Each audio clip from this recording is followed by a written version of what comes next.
Hi, everyone. Welcome back to another episode of Door to Door. I am Virginia Stanley, joined by my colleagues. Name yourselves. Chris Connolly, great to see everyone. Hi, Lainey Mays. And we're thrilled and honored to have with us today our colleague, Judith Curr, Hi. president and publisher of HarperOne Group. Judith, thank you so much for joining us today. It's my pleasure to be here. I'm very excited to talk to you about my favorite things, which is books. Well, as I said in one of my posts, you and I went to lunch one day, and I wanted that lunch to never end because it was so much fun just to sit and listen to you talk about the vast range of books that you're publishing under the HarperOne umbrella. And so, a brief intro of you, if you would allow me, and then we'll just get into some questions. We're going to have to. We'll move right along because we have a 2:45 hard stop, everyone. So here we go. So president and publisher of the HarperOne Group, Judith. So you brought the imprints together, HarperOne, Amistad, HarperCollins Espanol, and Rayo, under one roof. And then created the international imprint Harper Via, which so much to talk about there. So, and since the HarperOne Group was formed, you published the heartwarming bestseller, Everyone, The Boy, the Mole, the Fox, and the Horse, which we adore. Charlie Mackesy. Oh my goodness, what a gorgeous, gorgeous book. You know, the words, the images, the heart. God, this book. That's all I can say. This book, this book. There you go, everyone. Take a look at that. That's Judith. Judith right there is responsible for this glorious piece of work. Of course, Charlie Mackesy is heaven sent, that man. And with many other best-selling titles, including the powerful, unforgettable, page-turning memoir of Cicely Tyson. Yes. Late, great Cicely Tyson. How honored we all were to have, you know, glanced her. And you really, there's Lainey's holding up the book. We were thrilled to have her at the American Library Association's Midwinter Conference to talk to librarians. And she was really, so it was an honor. It was an honor.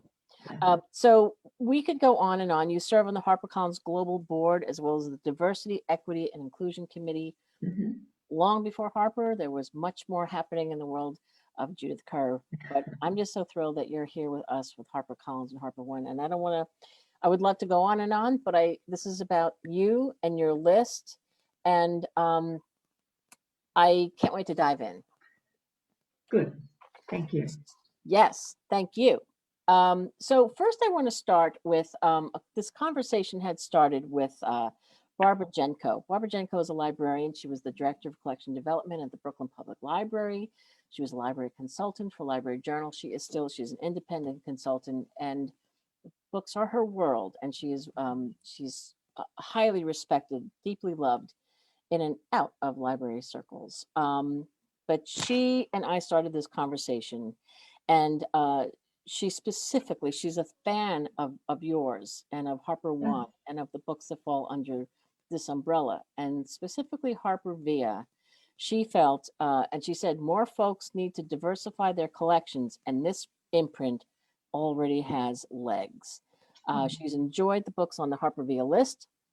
She finds them accessible to readers and that they provide powerful insights across cultures. She'd been reading Consent on the train and almost missed her stop. So I think we should go there with a few questions from Barbara, and of course anybody else who's watching right now. But in addition to asking why did you, if you could talk about Consent and the impact that book had in Europe, could you just even talk about why you developed that imprint in the first place, Harper Via? Harper Via? Yeah. Thank you. So Harper Via, the idea was that to build, Harper Via is an imprint based on the language of the imagination, and it's designed to build empathy amongst readers. So we can't go and see people in other countries but it's very important to understand how different circumstances and different communities and different heritages and different locations and places impact you.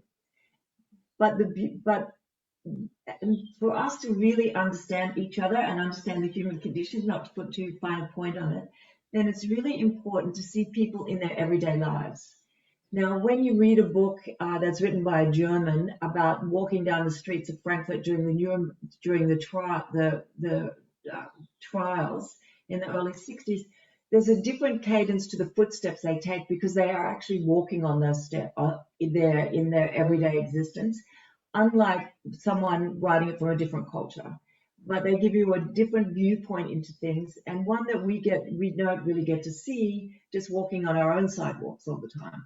So that, and I'm Australian, and so I always like the idea of finding out more about people. And I speak no other languages, a little bit of faulty Spanish, and English gets me by most places. But I wanted to have the benefit of being able to read these stories. And so we act as the translators of this material so that people can have access to them who can't speak those languages or who are nostalgic for those places or who can't visit those places, because HarperVia, the books will take you everywhere. Yes, it's like a transportation vehicle. It's like a vehicle. Yeah, no, I completely get what you're saying. So could you talk about consent a little bit and the impact that it had in Europe? So consent is nonfiction, and we've added, it's a very important book. Now, Vanessa Spangora wrote this book in French. We've had it translated. Now, she, as a young girl of 14, was involved in a relationship with a literary figure in his 50s in France. And it was at a time when there was no Me Too. It was kind of facilitated by adults. And really her book, and then she aged out at 15 as far as this person was concerned. And she really felt that it was not really a consensual relationship at all, although as a 14-year-old, she entered into it. But how can a 14-year-old enter into such a relationship with a man of letters who's in his 50s at the time, who then went on to write about their relationship? She then lost her voice, really. She could still speak, of course, but she lost her literary kind of writings. And then finally, when her own daughter started to be the age of what she was at the time, it all kind of came back to her, sort of seeing the differences between the two situations. And in the foreword, and so she writes about this very beautifully and very, she writes about it with the intention of trapping her victim in the words of the page. Now, the whole idea, because she didn't want to write about it for so long, and people often say, well, why didn't you say something when it was happening? But when you read this book, you completely understand how when something so traumatic happens to you, it takes a long time for you to be able to process. And when she realized that he was writing about this relationship, she realized that what she could do as the ultimate revenge is to trap him in the pages of her narrative, which is what consent is. Beautifully written, wonderful insight, very important for women to be able to read it, and that's part of the reason why we wanted to publish it, because it's important to sort of not victim shame and not to and to completely understand. Now, the reason I think it has a lot of resonance here and in France, because up until recently, the whole Me Too thing was not happening in France, as you probably have read. And so really, Vanessa was the first one to sort of break that taboo. And doing so in a beautifully written memoir was the most effective tool that you could come up with. Excellent. And I want to reference another question from Barbara, Judith, and I love what you say about, opening up and this being a transportive vehicle, the HarperVia list for people worldwide. Are you seeing that there's this greater interest in the wider world post-COVID for these kind of stories, for more global stories? I think it's a question of sort of COVID still kind of is in many of these places as well. But what's really happened too is I think because of COVID, everybody's watched endless Netflix. And many people, many people have got used to the idea of watching with subtitles. So they hear the language, they see the people, they read the subtext, and I think that has made the world a bigger place for people. Oddly, from our lounge rooms, the world has opened up to us in a way that hasn't been able to do that before. So I think that that's opened up the kind of idea of it much more. And I think too, there's just so many unreliable narrators that we can read, and there is a whole world out there of other kinds of stories. I love that. And I think of the guy who did Parasite, the director said if people could get past that 1 inch of text on a screen, they could just open up so much more. Yeah. And so I love that you said that. And so as far as translations go, Barbara also asked, how did you identify the translators for your books? How do you go about that? Okay. So we have a wonderful editorial director, Juan Miller, who comes to us from Barcelona, who was a publisher, was an editorial director there at Salamander for many years, publishing books in translation from all over the world into Spanish. There's a whole international network in Europe, more so, but also in the United States as well, of fantastic translators. And you make sure that you have those contacts, that you reach out to them, and it's really because the translator ads are is also a creative element that comes into play, because they have to find the best words to be able to pull the meaning from the text, not necessarily the literal translations. And one of the things that we're doing in the back of HarperVia is we asked the translators to write a note about what it was like to translate that book into English. And some of them will talk about the difficulties with finding exactly the right word, or the privilege it was, and it's just one page. But up until now, translators has often been sort of thought of as secondary to the relationship. And what we want to do is to make sure that the translator, and we get to read that too, because reading getting an insight into what the mechanics of doing that work is truly illuminating. It's very interesting to the whole aspect of translation is really so interesting, and it's so, in a sense, sort of very personal, what they bring to it. Yes. And so one more question about translations, and then I'd like to go on to some of the books that are coming out, Okay. the new ones and the forthcoming ones, because librarians that are watching are excited to know what next to read, to order, Okay. to download, blah, blah, blah. So, but here's the last question from the wonderful, insightful Barbara Jenko. She says that some libraries are hesitant to buy books in translation. Do you have any insights that you've gleaned from, in-house, from our reps or whatnot, or booksellers, that will help to promote these titles? What are your thoughts? Yeah, I think though, if you have a look in your collection, you'll find that you unwittingly, you have many, many books that have been translated. Or Isabel Allende, wonderful novelist, writes all her books in Spanish. Marquez, 100 Years of Solitude, was written in Spanish. And I mean that I can go on and talk about that. So there are many books in translation that you probably just don't sort of really pay that much attention to. Armando Correa, the German girl, he writes in Spanish. So it's nothing, it's not and we try to present our books as like, here's the book, here's the story, here's the language it was written in, here's what the interpretation is, and it's very, very accessible. So books written in another language don't necessarily mean that they're high art to begin with, or inaccessible. It just means that the stories are set in different places with different cultural backgrounds and different political situations, and things that scare us may be different things that scare somebody in Korea, where the almond is set. Right. Oh, love.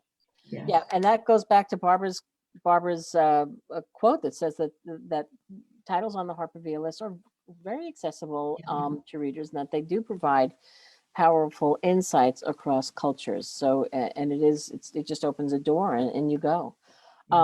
So let's open the door, Judith. Okay. So we talked about Boy Mole, and I'm sure by now everybody knows about Boy Mole, but you can never get enough of Boy Mole. Boy Mole. Well, I've been working from home, obviously, as many of us has been, and I'm lucky because in the spring my backyard is full of daffodils, And so I was talking to Charlie, and we decided to do a spring edition, which has a yellow, hopeful, joyful spine. And he did a little drawing, I don't know whether you can see that, of a little boy smelling a daffodil. Love. He's just So, heavenly, that man. yes, so that's just a little bit of joy for people, like stop and smell the daffodils. So that was nice. Yeah. So that's been very successful, and Charlie is an incredible person and completely authentic and a delight. And so we're very, very fortunate to have that, and thrilled beyond saying how surprised and how excited he is that this book, basically about kindness, has found a place in so many people's homes. Yes. It's just it belongs in everybody's home. It does. So farewell. We're going to talk about I'll turn it to you. Yeah, thank you. Well, this is odd because it's in HarperOne, but it was written in English and has been translated into Spanish. But it's Farewell to Gabo and Mercedes, and it's written by Rodrigo Garcia, who is the son of Gabriel Marquez and Mercedes Bacho, who are his parents. And this book, he decided to only write in English and to work in film. He was the son of one of the world's most famous storytellers and writers who wrote in Spanish and who wrote on paper. But this is really a fantastic meditation on the last 7 years of Marquez's life as he developed Alzheimer's, and then after his leaving, after his death. It also talks about Mercedes and the few years that she had left. Now we just got a fantastic review from Salman Rushdie, who basically says this book, this is a must read for anyone who loves Marquez. And at the back of it's only a short book, and at the back of the book we have beautiful photographs, all in black and white, on the right-hand page, and on the left-hand page we have a caption. So the book I made the designers design every single page of this book. It's only 160 pages, but because I really believe that sometimes when you're reading a book, you need the book to pace you.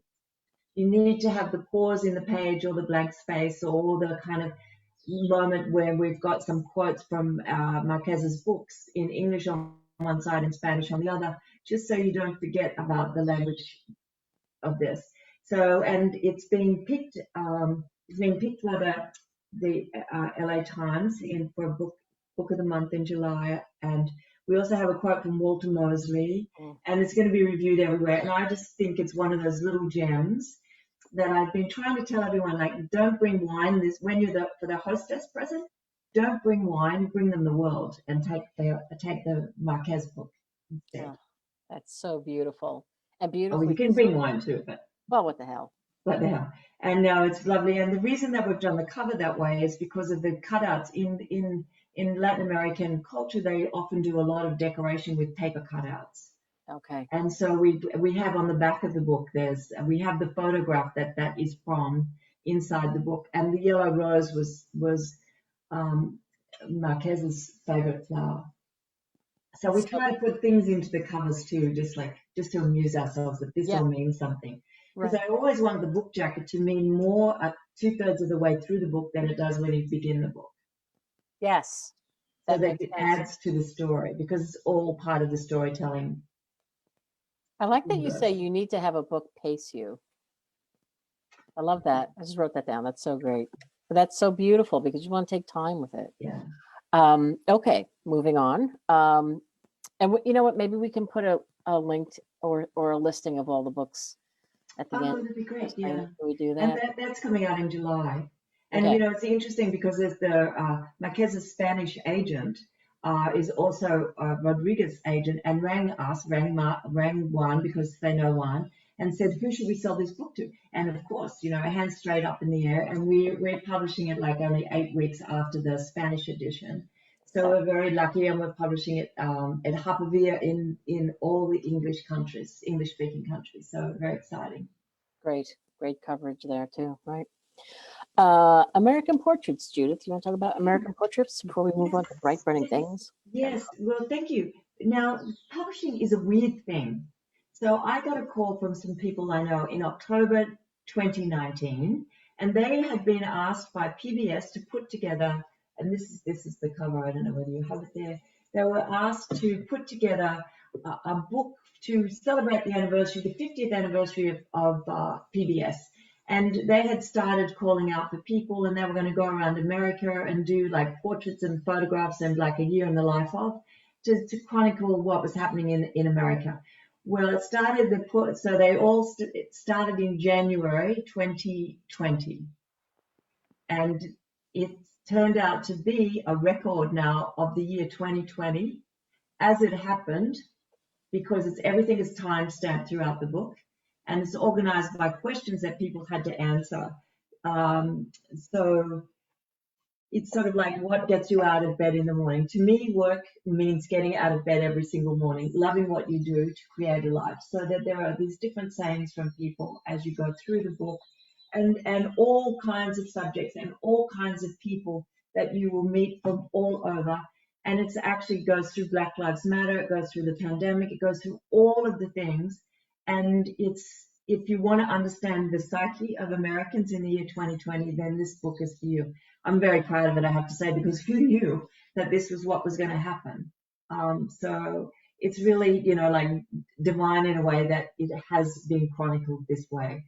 PBS did some documentaries with Radical Media, who did this book with us.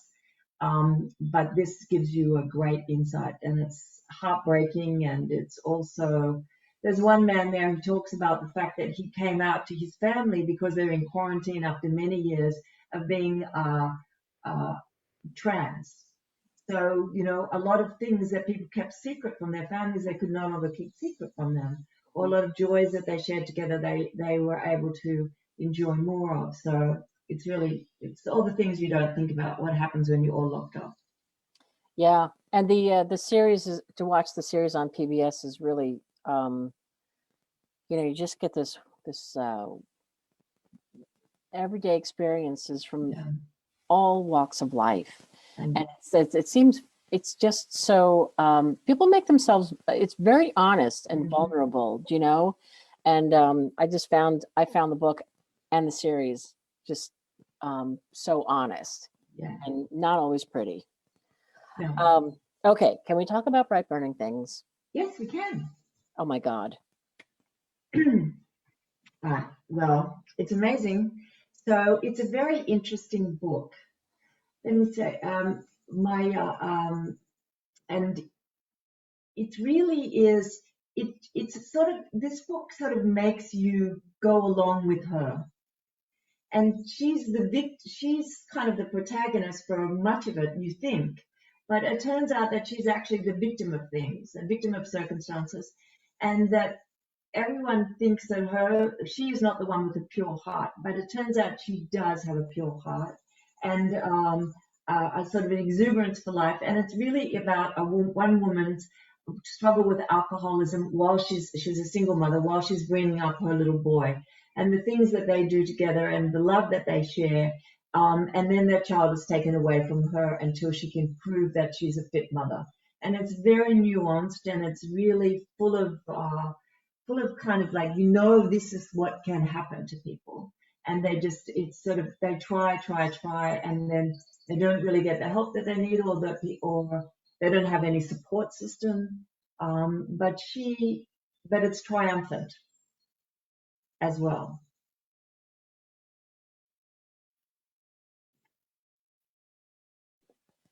This book makes me feel, I don't know, like at times I don't mean to be dramatic about it, but I felt like I can't breathe reading this book, because she loves this child more than life itself, and yet, right? Yes. And it's just devastating, but it's also, as you say, I mean, without ruining anything, I mean, go along for the ride here, folks. Pick this book up because you will be glad you did. Yeah, and I think at the end of the book you feel more compassion for people generally, after Yeah. reading her story, and a better understanding of what can happen for people who suffer from addictions that they don't really have way of coping with. That's So right. it actually shows you the sort of what happens when they go behind their door, Yeah. and it's Yeah. really helpful. Yeah. It's there's an empathy there. Mm. And you know, it's just, I don't know. There's great quotes, Lisa Taddeo, on every Oh page. yeah, There are little shimmering bombs, like Room, where parenthood is at once your yes, jail and your yeah, salvation. It is almost claustrophobic, yes, but in the most glorious way. That's how I felt. yeah. Crazy. It's so good. Oh, I think everyone will love it. I do too. I do too. Um, The White Girl. Oh yes. Well, as I said before, I'm Australian. I'm very interested in reading about and publishing post-colonialism. I think it's a really big subject that perhaps in America doesn't have it has a different cadence here than perhaps in other places, as I grew up as a young Australian girl. And this is set in the 60s, and it's set in a small outback town. And for those of you who have read Jane Harper and her wonderful descriptions of the landscape, that's the landscape in which The White Girl is set. And it's about a grandmother who's an Indigenous Australian Aboriginal woman and her white granddaughter. And her daughter has disappeared from that town. And it happens there used to be a policy, if you could believe this, where Aboriginal children were taken away from their natural parents because the government decided that they weren't bringing them up properly, and basically they wanted to put them into white households in many different, or into schools in various different, horrible. And back in my past life, I did a book called The Stolen Generation, which was the expose of that particular thing. So this resonates with me as well. But at that time, so the grandmother wants to get her granddaughter away from this town because she's a young woman. She's developing into a young, beautiful woman. And in the small kind of disenfranchised town, that's a dangerous thing to be when it's full of these men of a particular kind. And but at that moment in history, it's true, you had to get permission. If you were an Aboriginal person, the local police force were your guardians. So you had to get permission from the policeman to go into another town or another township, which is, if you know much about how the history of Aboriginal culture way back when, there are many very nomadic and not materialistic in the way that we are. And on the front cover where there's an old cast iron bathtub in the red earth, and this bathtub, we chose this bathtub because the grandmother and the girl have a bath in that once a week. That's their only bathroom. And they build a fire underneath the tub, and that's what hits the water. And the grandmother and the granddaughter wash each other's hair. And there's something really bonding and wonderful about that. And so I like to but I want to show American readers what happens in other places. And also all of us, we have a lot to make up for. Anyway, and it's wonderfully written, and it's going to be a big movie. And Tony Birch is an Indigenous author. He's written many books, very super successful. It's wonderful, and we're going to publish that in the winter. But I do, and we'll have things for people to read. But it's sort of an unusual book, probably for the American reader, but completely full of things that will resonate, and also is exotic at the same time, which is, who doesn't like that? Yeah, I know there were a lot of different book jacket treatments that were going around, so I don't think we landed on one yet, right? No, But okay. yeah, there were lots of discussions about the bathtub. Oh yes, but they're wrong.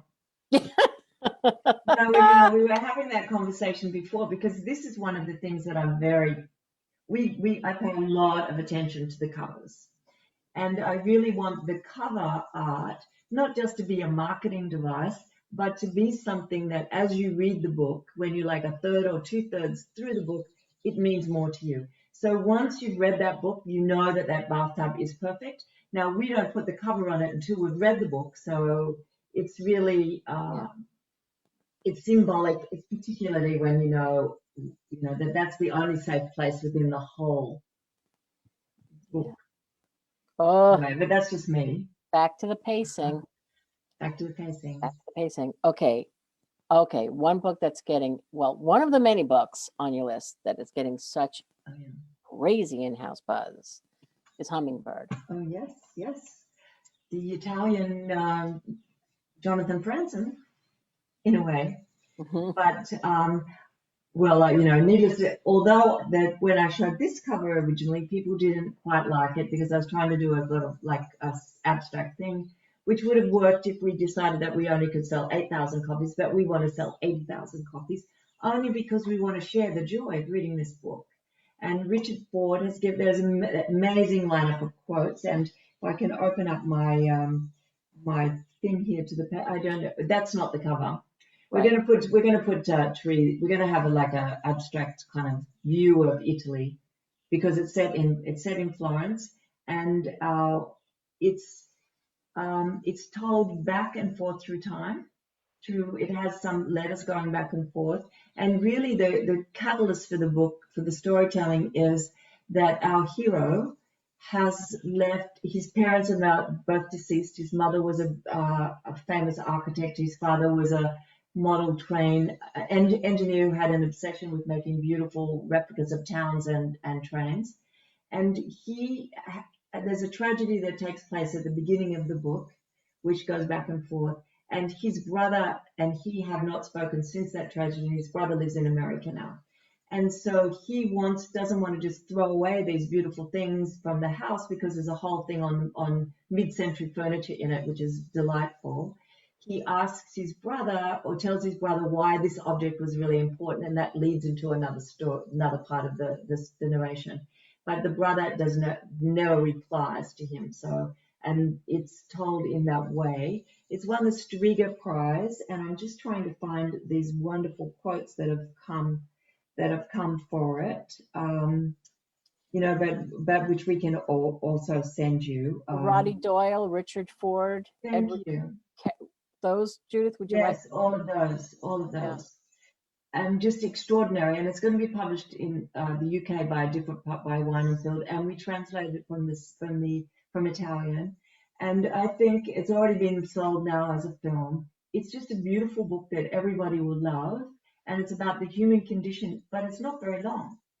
So I like that myself. A book that packs a lot. Every sentence is completely packed with a lifetime. Less is more sometimes, right? Yes, yeah, but definitely we'll see. We'll see, but I've got a very good feeling about the fate of the hummingbird. You pick them and they fly like a hummingbird. Not, it's really, it's just, it's not an embarrassment of riches. We're so lucky to have you, just earmarking these beautiful pieces of work, and then to just it's got to be so gratifying, Judith, to have people at marketing and sales go, oh my God, have you guys read this yet? This is so amazing. Yes, it is. It is because has a book been written if it's not read? That's a good question. That's the completion of the cycle, right? Yeah. I'll read this one quote from Richard Ford, then we have a couple of questions, and we know that your Okay. time is limited, but I do want to get Richard Okay. Ford says Thank you. of Hummingbird, much more than a novel about a family, which its deceptively unadorned surfaces might suggest it to be.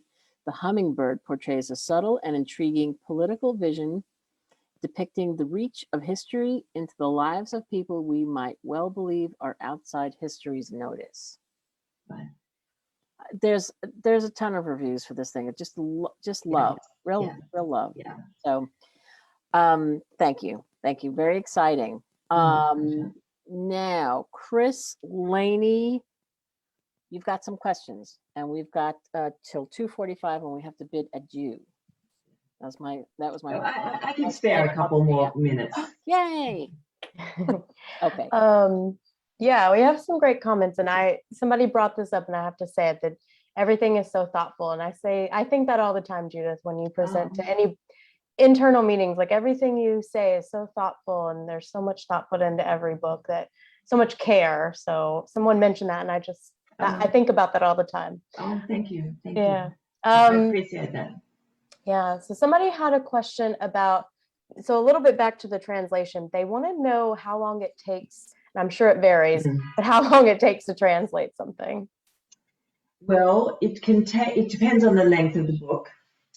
And the complexity, and we always translate from the underlying language, the language it was written in.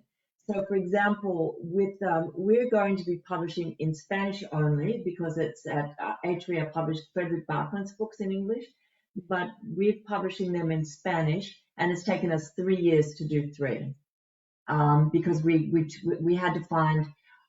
They were translated from Swedish into Spanish. We didn't go via the English, but there's a difference in senses of humor. So we then had to go back and do it again in a way because the jokes didn't translate as well through that kind of combination of things, and so it had to go back and have more work. So they took 3 years, but it can be very quick.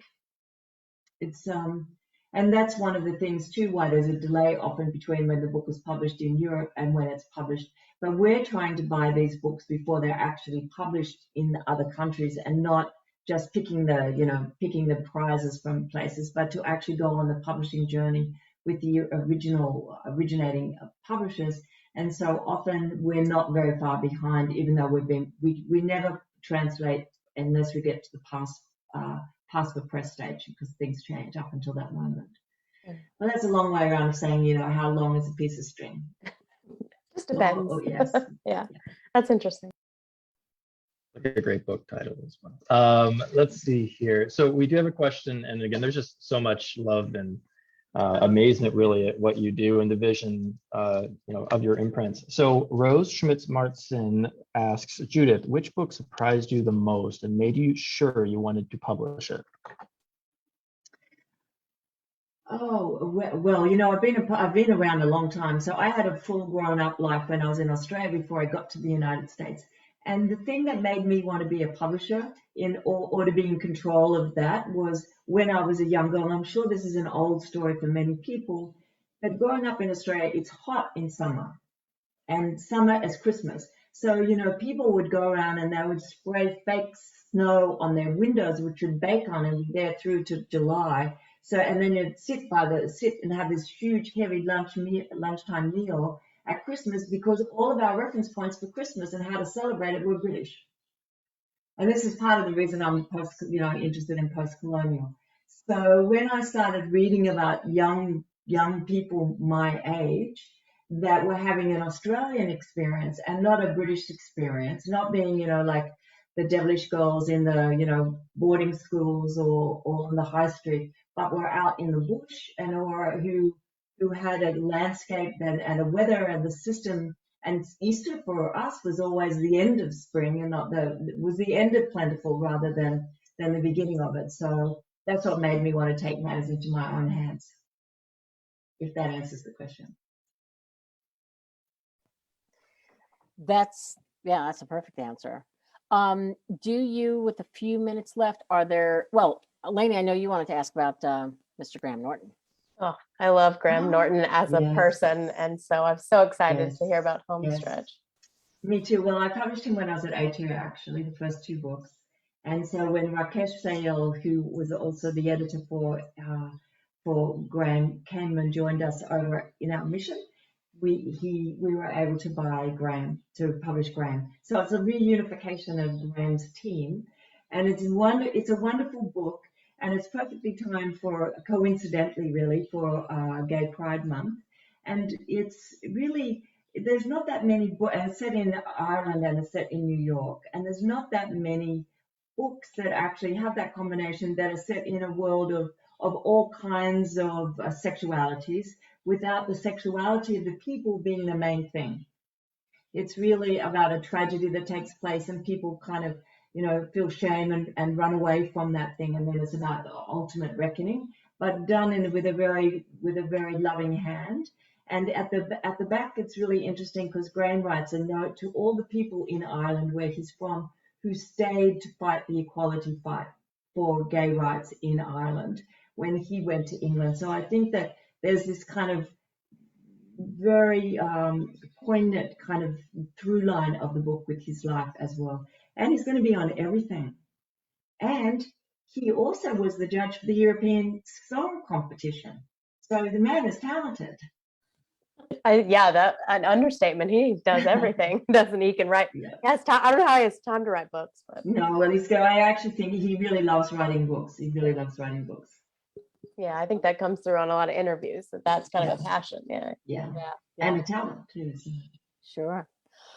Judith, before we go, because I would love to have you on for forever, are there any other titles that are coming out that you just want to make sure we mention before we say goodbye? I do. I have one. What of is it? course. It's Olga by Oh, Bernard Schlink. And Bernard wrote The Reader. And when his editor, from Knopf, passed away, she was also his translator. We had the opportunity to become his publishers. And this is about a woman who lives her life out of step with the times in which she lives. And it's set in Germany early on, and it's beautiful. And it reminds me a little bit of Olive Kittredge. Her and Olive would have been good friends if they were bothered to talk to each other. But and it's really wonderful. And this is a detail of a famous painting which we've pulled. The Germans, it was #1 bestseller in Germany, and we use the same woman, but we've made her closer. And it also has some letters and correspondence in it, which is really interesting. And it's at the background because it's about her. Also talks about her lover who went on a mid-century adventure and never returns. and we had the author on our Library Journal's Day of Dialogue. Yes. It was just absolutely fascinating. Yeah. So, There you go. There we go. And actually, now let's see if we have time to do this, Judith. Is your email open? Because I just want to send this to you and you tell me if you think this is the thing that we've been looking for. And Okay, great. And yeah, we can end on that. Or we can end on a okay. big tease, and no one will know what we're talking about. No, we'll show it because it's really interesting. Okay. I'm pretty sure it is, but let me see. Hasn't come through. You can just, if Zora's the covers, it's probably it. So, here we go. There we go. Let me send this to Chris and Lainey. It's Literally just hot off the It's press. it's it. Yeah. Yes. Okay. Yes, well, so this actually is a really good place to finish up because it culminates with all of the things that we've been talking about. Because sometimes, translation is not just translating one language into another. It can be seen as translating one time period into another. And so I've been fortunate enough to be given the opportunity to represent Zora Neale Hurston's body of work. And so what we have done is commissioned 10 artists of color. Each got to choose which book they wanted to do the illustration for the front cover. And we also asked each of them to do a portrait of Zora as they saw her writing the book that they put the cover on. So it goes through time. And I think what we have here, and we asked the illustrator, not unlike what we've done in the translation, we asked the illustrator to write about why they chose to put those objects on the cover and what that book meant to them. And so it's really wonderful to read the interpretation of an artist speaking about a work that we usually talk about in words, and they talk about it in so as you can see here, and you can scroll through them if you like, and there are 10, but we have and you'll get the idea, but each one is very, very thoughtful. That's gorgeous. They're beautiful, right? They've got different Maya Angelou, and this is the Eyes of Watching God, which we love so much. We also did a hardcover with real gold on it, and this is amazing. And then of course, and some of these books people won't really know. So what we're doing as we print the final one is we're going to put together them all in one big box set. I know it'll be quite heavy, but I think it's a really good way for people not to miss a title. and also just to be able to have the whole complete works of Miss Zora Neale Hurston. And as you can see, hopefully, all of the covers are very different from each other, but as you see them presented together, they say this one's not finished. They represent a body of work. So you can see that this work, this is how all these painters, very famous, have understood and interpreted Zora Neale Hurston's work for today's reader. Anyway, we love this project. It took a long time, mind you. We were going to have a big exhibition and all that stuff, but Yeah. didn't God, they're happen, but- beautiful. Aren't they gorgeous? Look at that. Yeah. God, they're fabulous. They are just beautiful. And yes, it's amazing. It was a major piece of work, and I think it's something that we should really be doing. I mean, I like to do for legacies, for estates. So we have C.S. Lewis, we have Paulo Coelho, and some of Isabel Allende's backlist, and we've taken the same approach. But as it relates specifically to their culture, we're trying to put covers on our books that come from artists from the communities that the book represents. It's beautiful. That's Yeah. just says everything. It really does. It's just a wide collection and Yeah. also different. So it's a collection of art know. and words. It's just Mhm. beautiful. And it's what they used to do in the 30s. See, Judith Curr. Judith Curr. What did I tell you, everyone? On the All right. pulse. Thank you very much. Thank you for letting me speak about and indulge me and speak about all these wonderful, wonderful books. And I do hope you get to read them, and I'd love to hear what you think. Thank you, Judith. Thank you so much, Judith, for taking the time to bring these wonderful works of art written and drawn and illustrated and loving. So Excellent. thank you. Thank you. Thank you very much. Thank you, everyone. Thank Bye. you. Bye, Judith. Judith. Thank you. Ciao. Bye. Oh, wow, you guys. Wasn't that so cool? So cool. Yeah. And Visionary. Oh my That's the word God. that comes to mind. yes, always, you're totally visionary. right. She is a visionary. She's been in publishing for, doing such wonderful things for so long. We're so lucky to have her at Harper, and really you can just sit and listen to her, and she's just, I mean, like you said, Lainey, all of the care that goes into every single thing. And when she talks about them, when she talks about the jackets, and sometimes it's like, what's this jacket? And then as you're going through the journey of the book, it's like, oh, it all reveals itself. But she's so wonderful, and we really are so fortunate to have her. So what she's putting on bookshelves is really important. Lucky us. Dang. I love this book so much. So great. And now he's smelling a daisy. Well, that's it. Are there any other questions? Any thoughts? Any comments? Anything? Everybody, have we satisfied the masses? I think so. And Chris put the Edelweiss links for everybody, so you can great. go check them out. Thank you, Christopher. Yeah, I think we got to the questions. So Good. Well, that's a very different kind of a Facebook Live, but you know what? It's really great to shake things up and to, bring somebody different from one of our colleagues to shed light on what they do. And this is important. All these books, you'll be hearing more and more and more about these books and others. It's a big list. I don't know how she does everything that she does, but anyway, that's HarperOne. That's Judith Curr, president and publisher, and I'm Virginia Stanley. And I am with Chris Connolly and Lainey Mays, best in the biz. That's it. Anybody want to say anything? Love this 45 minutes. It was incredible. I know. yeah, This was something else. So could have been Yeah. a lot Yeah. longer. Yeah. I know. Yeah, God. All right. Well, 2:52. Skippity doo. Okay. All right. Well, until next time, librarians, we want to hear from you. Write to us. Tell us what's going on. Tell us what's going on with LLX, the new reimagined ALA Midwinter. Are you going? What are you thinking? We want to know. Write to us. All right. Be well, be safe. And Chris, Laney, see you on the flip side.